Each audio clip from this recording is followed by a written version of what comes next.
Aziz zamanlar, mən işlərimi söktürmüşəm, öz çətinliyi çəkirəm danışmağa, əziyyət çəkirəm. Bir neçə kəlmə istərdim ki, qəhrəmanımız Cəbizadə Əmin Müddətoğlu 1997-də bax belə bir gündə dünyaya götürmüşəm. Şəhidimiz bilirsiniz ki, bugün xalqımız Xocalı soyqırımına qeyd.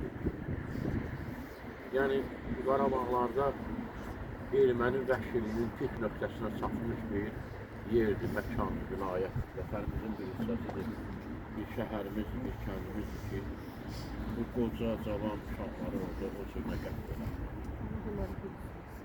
Buna görə də şəhidimiz heç vaxt az günü keçir.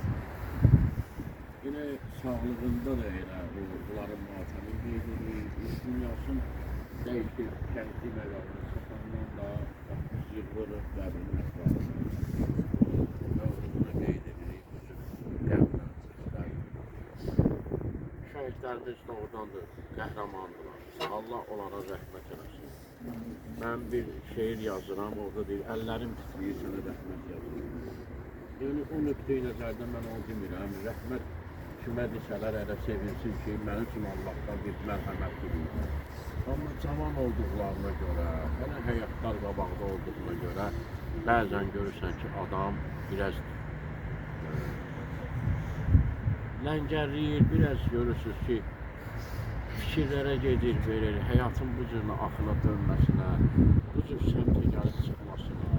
Vallahi ki, mən bir dildar olaraq, Hacı Əhməd olaraq buna hazır olmamışdır. Bu yaxınlarda bir söz dedim ki, qar yağır, valla kasıblar üçün deyil. Heç hazır deyilik bu soğuğuna da, bu qara da. Bir adi 4-5 gün yağan qara hazır deyiriksə, illərlə belə müsibətə biz necə hazır ola bilərik? Amma həyat onu göstərir ki, ölüm qocaya, uşağa baxmır. Yəni, qar yağır kəndlərə, şəhərlərə, çöllərə, bağlara, salam olsun məzarda yatanlara, qoca, cavan, bir də körpə uşaqlar.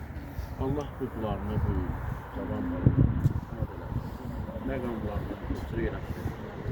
Şərəfli ölümdür, bəli, həkimdən artıq doğrudan heç vaxt deməmişəm, indi deyirəm. Doğrudan da bu məqam, bu yer, şəhərin bax bu yeri ayrılıb bunlar üçün mən nə qədər fədakar insan olsam da, mən dünyamı dəyişəndə görəcəksiniz ki, ətraf qəsəbələrin birini apardılar, dəfn edələr. Mən də istərdim ki, gətirib burada mənə dəfn edəsinlər, bu mümkün olan deyil. Buna xidmət qandır. Qanın vətən üçün axıbsa, gəlib çıxmısan. Amma sizlərə şəhid anaları əziyyət çəkirsiniz. İndi Allah Teala afət vaziyədə şəfa versin. Mən görürəm də nə əziyyət, nə zillətlər çəkirsiniz. Çox darıxırsınız. Bəzən görürsən ki, üzüntülü olur, yadımıza düşür, biraz da çox kədərlənirsiniz. Amma səbirli olmaq lazımdır. Gör ki, talih, qismət beləymiş, həyatımız bu cürüymüş. Ağır zamanlara, ağır durumlara düşür. Ya neynəmək olar? Ələl Əsəlamın sözü var, deyir ki, dünyamız get-ha-getdə, ahirətimiz gəl-ha-gəldədir. Mən bir yoldaşlar üçün də söhbət elədim. Axirə zamanda elə illər olacaq ki, bir aya çatacaq. Bir ay, bir həftəyə, bir həftə, bir gün olacaq. Görürsünüz, qısa bir zamanda artıq 5-ci ildəyik. Gəlib çıxmışıq. Amma bu uşaqların indi əks hədəsi subay olur. O şeirlərimdə də yazmışam ki, qapısında gəlin havası çalır. Yəni, arzularımız var idi, o bir xəyallarımız var idi ki, belə olar, belə olar. Amma düşmət deyilən bir şey var, bizi ilə müxalifçilik elədi. Yəni, Allah yazan təqdir başqa bir oldu. Mən Allah işinə qarışmaq istəməzdim. Amma mənim burada müəyyən bir şeylər var, nağlı salan amillər ki var, əziyyəti elə biz çəkirik, zəhməti biz çəkirik. Başqaları mükəlləf olduğu halda heç nə eləmək istəmirlər, heç bir iş görmək istəmirlər. Yəni, bunun yaşadmağı üçün, bunun təbliğatı üçün özümüz dəridən qabıqdan çıxırıq, özümüz nəsə eləməli oluruq. Bəzən görürsən köməkliyimiz də olmur, çətinlik çəkirik. Bu bir il söhbəti deyil. Mən ölənə qədər evim yaşlıdır, matəmlidir. Burada çoxları mənim fikrimdədir.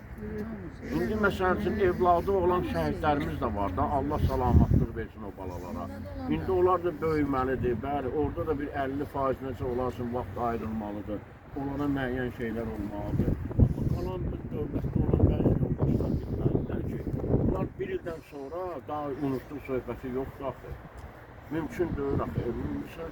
Çalışırıq ki, hər gün gələk, çalışırıq 2 gündən bir gələk, tez-tez gələk, gəlməyəndə də özümüzü qınayırıq, tanıyırıq. Sabahları ahirətdə, and olsun Allaha ki, bunların çoxsu doğmalarından imtina edəcək. Qurana and olsun belə olacaq. Ki, mənim qanımı, zəhmətimi vurdun yerə, əziyyətimi vurdun yerə. Yəni, bax, bu şeydə onun istədiyi səndən nədir? Onun istədiyi odur ki, yəni, sən məni üçün neyinirsən? Ən azından bir dua deyilən, ən azından bir söz deyilən. Ki, bəli, doğrudan da Saad Nuruzələrində necə dedi? Şəhid olan yerdə haqq vardır. Düzgünlük var. O düzgünlük olmayan yerdə şəhid olmaz.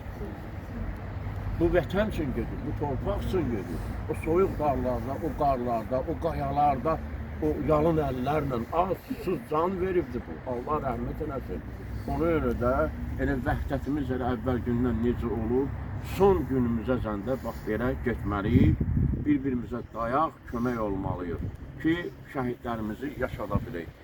Mən indi məsəl üçün keçirəm abidənin yanına, istəyir oğlum olsun, istəyir məsəl üçün sizin hər hansı birimizin evladı olsun qəhrəmanlarından, şəhidlərdən. Baxın görün, orada kimsə gətirib sizə bir bayraq vermir ki, bunu dəyişin. Bir dənə gül gətirib dipçək qoymayacaq ki, bunu əkin. Hamını özünüz edin. İndi təsəvvür edin ki, bir-bir biz bu dünyadan vidalaşırıq. Bəs onda necə olur? Bunlar da var, bax bunlara diqqət yetirmək lazımdır. İndi daha mənim sözüm bu qədərdir, çox sizi yormayayım inşallah. Allah rəhmət eləsin. Allah bu bax Xocalıdır, soyqırımıdır, o körpələri, qocaları rəhmət eləsin. Bu vətən üçün gedilən, tökülən, axılan qandır da. Bu heç vaxtı unudulmaz, heç vaxtı yerə vurulmaz. İnşallah sahib sənin sözün söhbət.